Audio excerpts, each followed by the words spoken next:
A situação que o enriquecimento sem causa ocorre é a ausência de um fato gerador. Alguém paga uma dívida que não existe, pagamento indevido, ou paga quem não é seu credor, pagamento indevido. Nessas situações, há um enriquecimento injusto e imoral contrário à equidade. Ambos os temas são tratados como fonte das obrigações.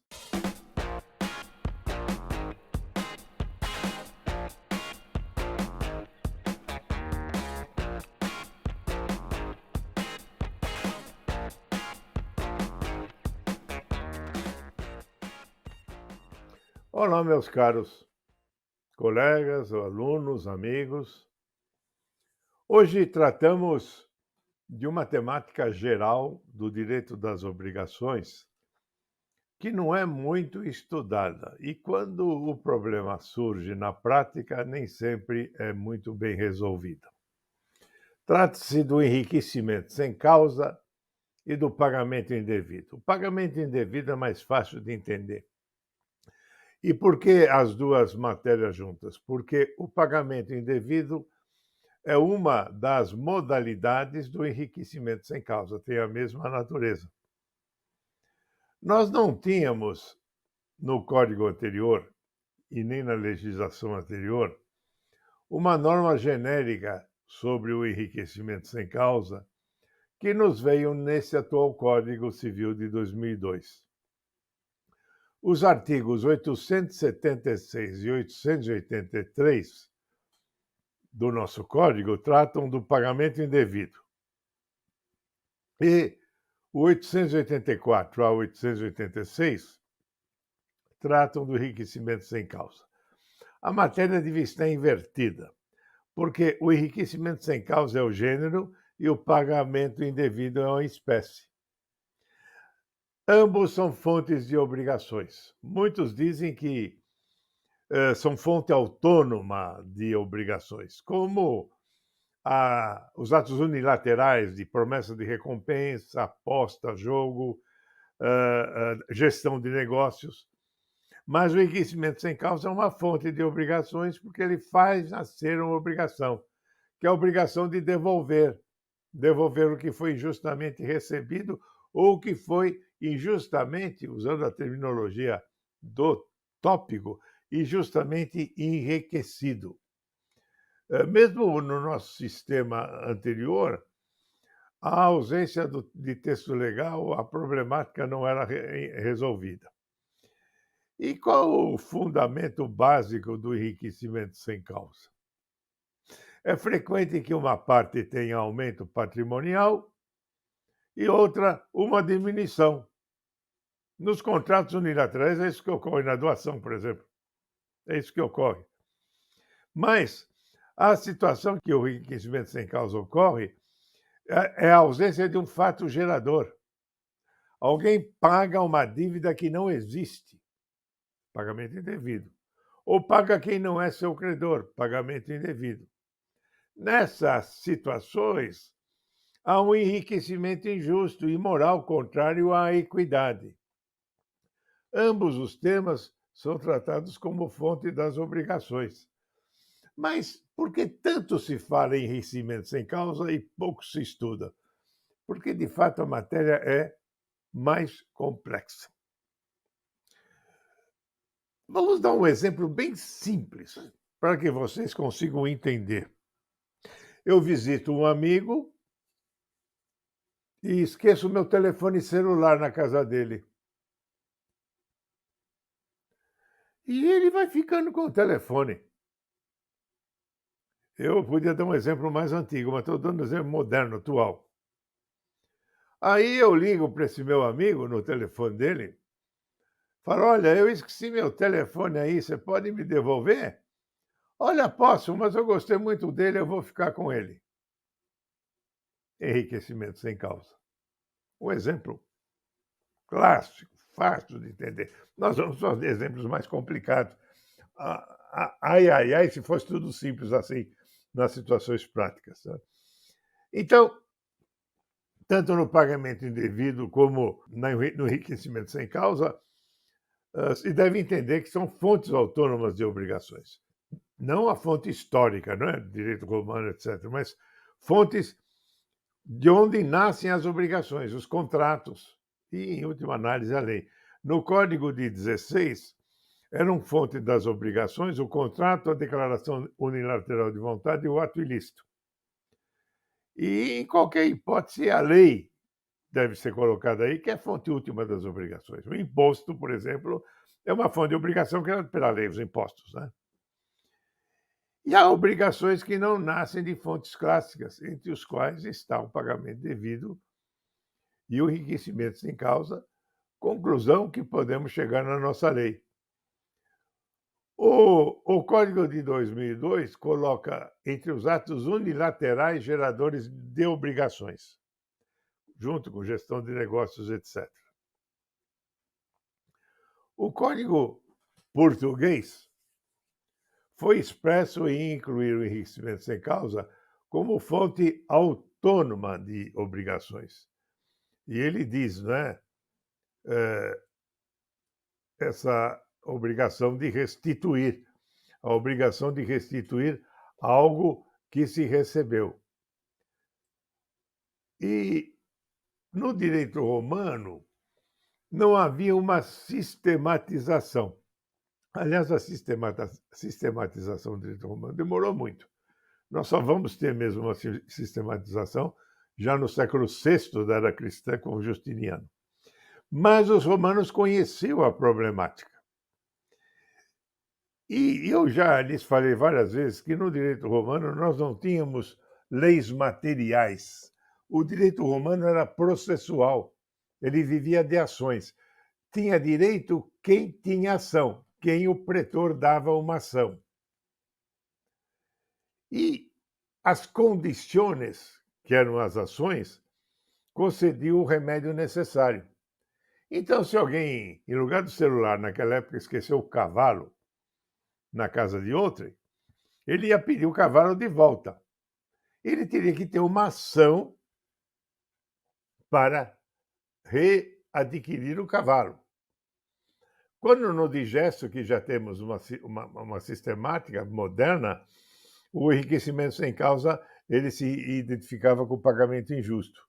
Então, a mais antiga ação era conditio in debito, uma ação para receber o indevido, não é? O indevido pela outra parte, no caso do cavalo.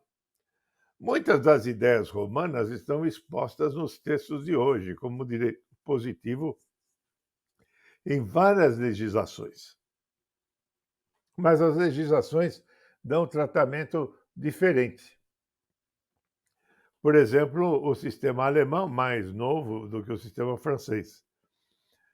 Nos causalistas, nos sistemas causalistas, como o direito francês, não há um princípio expresso, como é no nosso Código de 16, calcado aí no Código francês.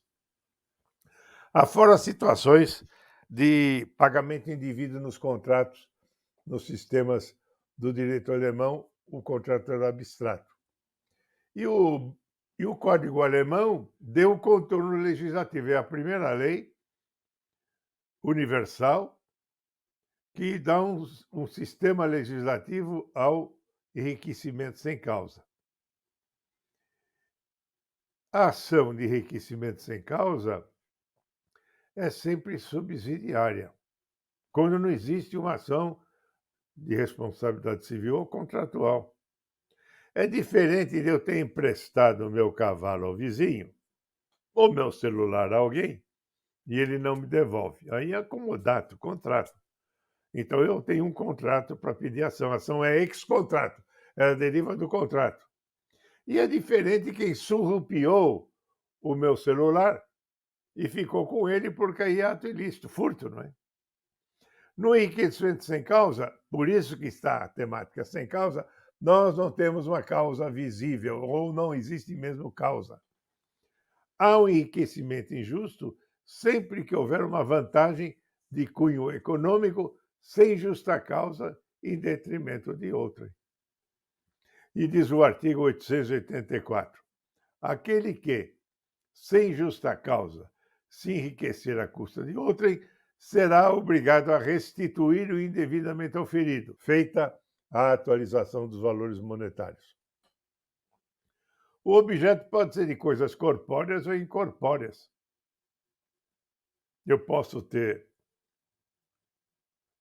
levado ao conhecimento de um amigo uma poesia, um poema, e ele diz que aquele poema foi feito na casa dele, portanto é dele. Não é, não tem contrato, nada. Ora, e o parágrafo único diz: se o enriquecimento tiver por objeto coisa determinada, quem a recebeu é obrigado a restituí-la, e se a coisa não mais subsistir, a restituição se fará pelo valor do bem à época em que foi exigido. Então, se existe a coisa, pede-se devolução da coisa. É uma ação de restituição, que é denominada com o texto latino in rem, rem com M final, in rem verso, ação de reverso, in rem verso.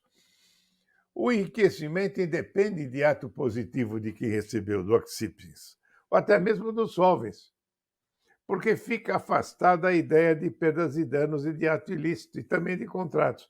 O que eu vou pedir numa ação de perdas e danos? O valor da coisa que não tenho mais e que ficou com alguém, com valor atualizado e juros só processuais, a contar da propositura da ação. Eu não vou pedir perdas e danos, porque se eu falo em perdas e danos, existe ato ilícito. Eu não vou pedir multa, porque não existe multa, não tem contrato. Então, a finalidade dessa chamada actio in rem verso é tão só reequilibrar dois patrimônios que foram desequilibrados. E é sempre necessário que a noção de enriquecimento se anteponha à noção de empobrecimento. Por que a ação de enriquecimento sem causa é subsidiária? Porque eu não tenho uma ação contratual, eu não posso discutir o contrato. Porque eu não tenho uma ação de ato ilícito, eu não posso pedir perdas e danos, eu tenho que pedir só a coisa. E não sei por que a coisa, bem ou mal, ficou com outrem. O enriquecimento pode provir tanto de ato jurídico como de negócio jurídico e também de ato de terceiro. Pode decorrer de um ato administrativo, não, por faz ou nefas, por qualquer forma, uma lei fez com que uma parte privada se enriquecimente à custa de outra. Tem que se examinar o caso concreto. É interessante notar que a Lei Uniforme de Genebra já trazia uma ação de enriquecimento sem causa. A lei, na verdade, a lei anterior até, de títulos de crédito, que fala que os títulos prescritos podem ser cobrados como enriquecimento sem causa. Só que aí a lei já atribui uma norma. As ações típicas não são muitas. Geralmente se confundem com a de responsabilidade civil, que é a ação causal. Eu me recordo que quando, assim que me aposentei, fui trabalhar no meu atual escritório e pedi a uma das advogadas que nós tínhamos um caso típico de enriquecimento sem causa entre vizinhos, para prepara essa inicial, veja que essa ação é de enriquecimento sem causa, hein? E prepara a inicial, achando que ela estava lá já há muito tempo, que saberia fazer. E ela, no final, pediu perdas e danos e pediu indenização. Essa ação não é nem indenizatória, nem de ato ilícito. Pertence à teoria geral do direito. Eu falei, você vai ter que estudar melhor essa ação, minha cara. Você não pode pedir isto porque você está transformando a ação em ação de responsabilidade civil. O objeto da restituição tem que ter dois parâmetros. Não pode ultrapassar o enriquecimento efetivo e não pode ultrapassar o empobrecimento deste. Alguém esqueceu um dinheiro numa visita. Ele não pode pedir mais porque o dinheiro ficou rendendo juros. Não pode. Os efeitos diferem de ação de nulidade dos contratos, não é? Essa é uma anulação que se faz a partir da propositura da ação e não é uma ação de indenização. Então, na axio em reverso, nós temos um enriquecimento, que é fundamental. Alguém tem o seu patrimônio aumentado, A vantagem pode ser material ou imaterial. Por exemplo, alguém financiou estudos de outrem e esse não gastou nos estudos, gastou tudo em apostas, nesses sites de apostas que hoje pululam por aí, esse inferno que tem aí. Aí eu dei 3 anos de curso para essa pessoa, essa pessoa não estudou nada. Enriquecimento sem causa. Quer dizer, a pessoa pode ter perdido o dinheiro do jeito que for, mas era dirigido a seu estudo. Então, é necessário que o enriquecimento exista quando a ação é proposta. Esse enriquecimento não tem um sentido vernacular perfeito. Ele significa um aumento patrimonial. É a deslocação de um patrimônio não desejada ou não procurada. Eu pago para o sujeito estudar, o sujeito não estuda. Ao lado deste aumento patrimonial, existe o empobrecimento correlativo. É necessário que uma pessoa sofra diminuição patrimonial. A natureza do empobrecimento não importa. Aqui, empobrecimento também não é no termo vernacular. Ele tem um termo técnico aqui. E uma ausência de causa jurídica. Deixei dinheiro para ele estudar e ele jogou no Jockey Club, eu jogo em apostas. Então, o que nós temos aí? Um desvio de finalidade, desapareceu a causa e se examina apenas isto. E aí, causa deve ser tomada no sentido vulgar, ou seja, ato jurídico que explica, justifica a aquisição de um direito. Nós não vamos para a causa filosófica, senão nós não saímos do lugar nesse tema. E a ausência de interesse pessoal do empobrecido. O empobrecido esqueceu o telefone celular. Ele não tem interesse nenhum em deixar o telefone celular dele lá, muito menos, ou qualquer outro objeto, um guarda-chuva. Vou dar uns exemplos mais simples. E não pode derivar de contrato. O enriquecimento independe da vontade dos agentes. E essa ação é sempre subsidiária. Por quê? É a última tábua de salvação para salvar um prejuízo. Quando não cabe nenhuma outra ação no sistema, caberá ação de enriquecimento sem causa. Diz o artigo 886. Não caberá a restituição por enriquecimento se a lei conferir ao lesado outros meios para se ressarcir do prejuízo sofrido. É a última tábua de salvação para anular um prejuízo ou minimizá-lo. Não cabe se a ação é derivada do contrato ou do ato ilícito. Já lhes dei o exemplo. E só o efetivo enriquecimento é cobrado. Afastam-se prejuízos de perdas e danos. Danos morais, por exemplo, não podem ser cobrados numa ação de enriquecimento sem causa. Eu não tenho como medi-los. E essa ação não pode ser feita como uma panaceia de todos os males. A subsidiariedade dessa ação é, na verdade, sua maior importância. O Código de 2002 falou na ação de enriquecimento sem causa, no entanto, deu um prazo bem restrito, não é? A partir do enriquecimento, são 3 anos apenas. Então, restringiu-se bastante aquilo que no passado era com o tempo máximo de prescrição, 10 anos, antes 20, depois 10.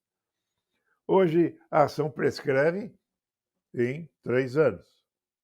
Então, em síntese, a ninguém é lícito aumentar seu patrimônio sem justa causa. Coíbe-se uma vantagem em detrimento de uma pessoa.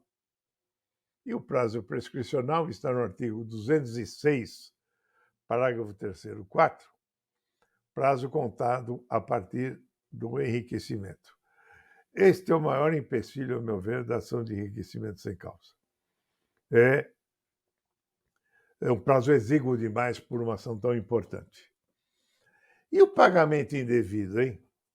O pagamento indevido, eu já lhes falei que é uma modalidade de enriquecimento sem causa. Aí nós temos vários artigos.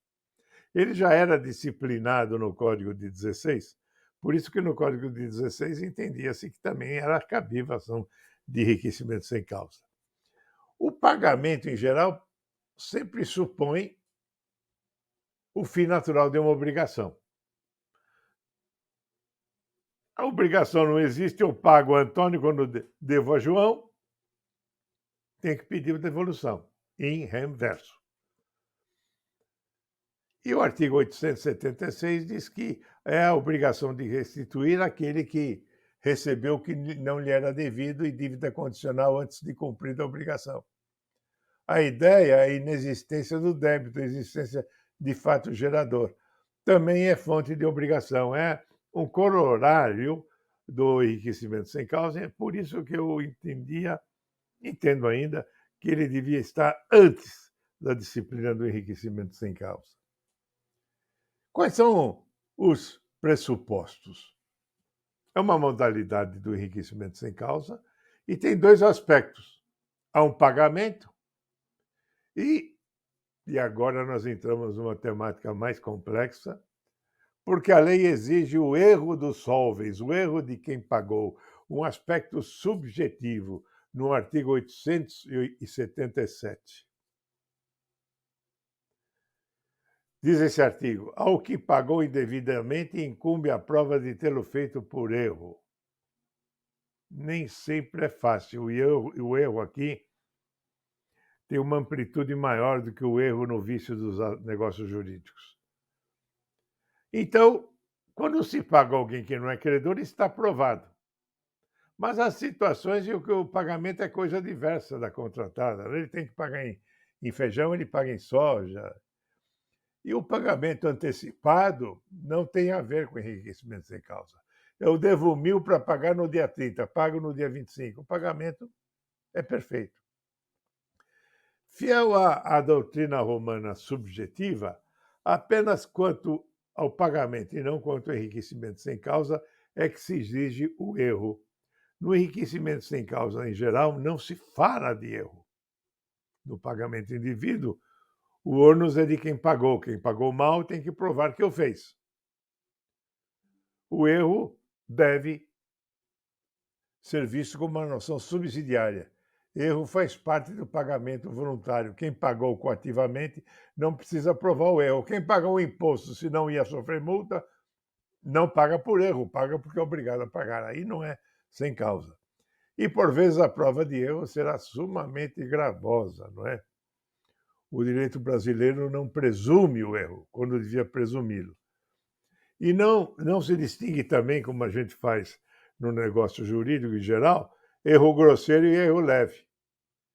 Eu vou a um caixa, quem está lá é um pedinte que assumiu a posição do caixa, maltrapilho e eu pago esse caixa. Eu tenho que provar que foi por erro. E aí?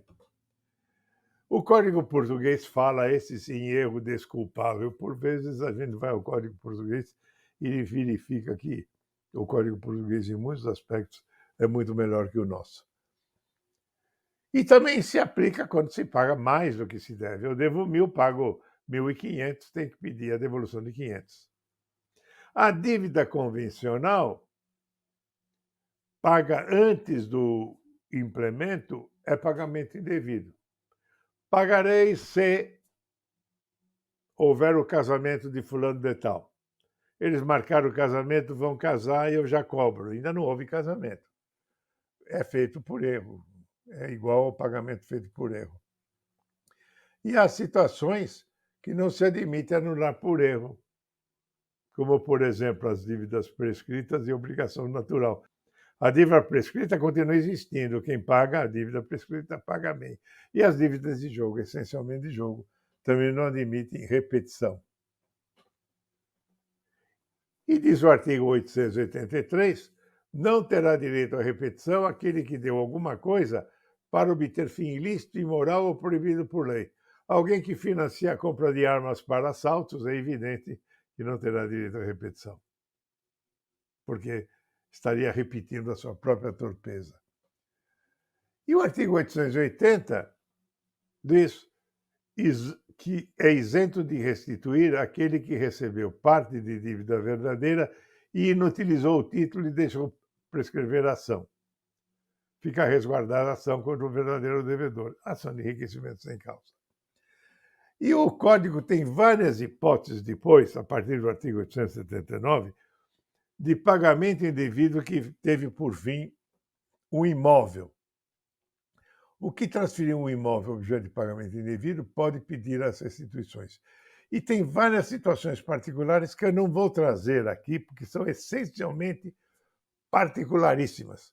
Iria tumultuar o seu conhecimento. Mas, quando o pagamento indevido tem como objeto um imóvel, leiam o código e vejam o que dizem os comentadores. Tudo o que se diz a respeito de enriquecimento sem causa e pagamento indevido diz respeito à equidade, algo que é justo e que tem que ser corrigido com ação de repetição, ação em reverso. Talvez vocês nunca tivessem ouvido falar o âmago do que é o enriquecimento sem causa. E por várias vezes, numa decisão, os juízes mencionam os decisórios. Isto pode ocorrer um enriquecimento sem causa. Ocorreu um enriquecimento sem causa. Às vezes é, às vezes não é. Porque não se sabe coordenar muito e conviver-se muito bem com a axio em reinverso, principalmente com a sua subsidiariedade. Ficam aqui algumas das observações, porque a matéria cabe numa monografia, como nós temos várias, sobre o enriquecimento sem causa. Mas saibam que quando vocês forem conviver profissionalmente ou mesmo socialmente com o enriquecimento sem causa, essa terminologia é específica daquilo que falamos hoje. Então, acho que podemos encerrar. Vocês meditem sobre essa temática, surgindo perguntas, façam-nas. Não é? Eu auguro o melhor dia possível para vocês. E antes de mais nada, eu sei que é difícil, mas sejamos felizes. Até breve.